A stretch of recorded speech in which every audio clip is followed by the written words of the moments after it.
You wrote that you want kids to, the teachers are to push kids to grapple with hard problems and to encourage new lines of inquiry around race.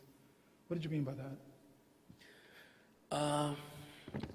Well, like adults are having conversations about race all the time as it comes to how it impacts our lives, right?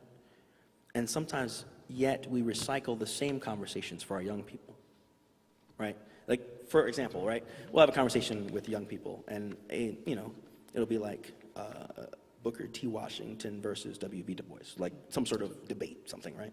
And it'll be a recycled debate, right? And we'll pretend like those issues aren't happening now, and there's not a modern version of that debate for them to be having, that the adults in the real world are having at the same time.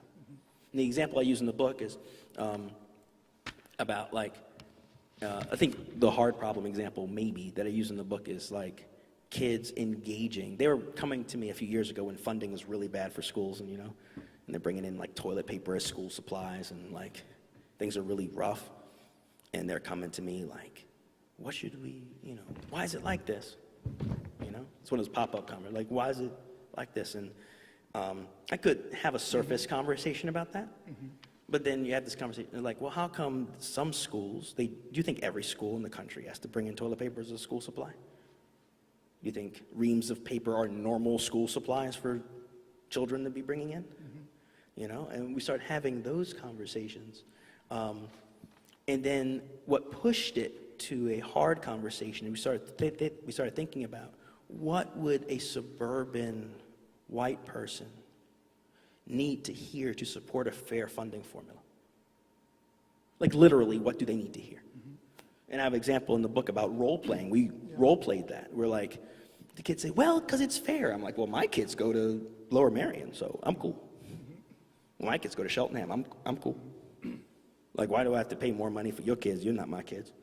Matter of fact, if you look at it the right way, you're competition for my kids. Why would I pay more money for Philadelphia? It don't make no sense. We started having some of these conversations, and the kids were having that good frustration where they're trying to like figure out like, how do we?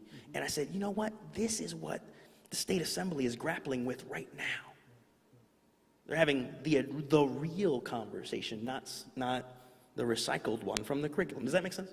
It does, and there were some other examples as well where I think you might have bothered some of your students a little much, right? When you had the lesson on minstrel, right? When you minstrel shows, yeah. Minstrel shows, the 20th century minstrel shows, and I think you asked them to look for linkages to current day hip hop, and you actually displayed lyrics for them and asked them to sort of make sense of that. What prompted you to do that, and how did it go? Well, I mean, so and that's another the model conversation. That's the one about that's like a widely ranging conversation. Yeah. I teach native son. That's right. To 10th graders, and at one point in the book, the boys, Bigger Thomas and his buddy are on the south side of Chicago, just on the street, just lounging around, and they're lounging, and they decide to play white, right? And I kind of, the first couple of years I taught it, I just kind of moved past that part. I just read it. And then one day I was preparing. I said, oh, wait, whoa, minstrel, whoa. It turned huge. Because in the thing, they like put on white voices, like, hello, stuff like that. And they play it. And so I asked the kids just on a lark one day, I said, how many of you have done this? And they freaked out. Like all of them put their hands up, like, I've played white. I've played white. And we had a conversation about what does it mean? Like, why? What is this urge to play white? He said, well, it's funny. It's like making fun of Starbucks girls and stuff like that. Like having a conversation. And it turned into a real conversation. Then the obvious flip is, what is the urge to play black? Which is relevant now. Yeah, it is. Why do you keep putting on blackface? But literally why? Not just like what psychologically leads people to put on blackface. That's what I tried to tackle in that chat. Like, why would you? What urges drive you to do that? Why would you get in that picture? You know what I mean? Like the governor, why would you do that? Like, what would get you in that picture? Why is that even funny to you? Why is it even entertaining to you? What is that? Is it connected to your wanting to play white? which is a troubling connection, right? But we just unpacked it and you see what went. The good and bad parts are in the chapter.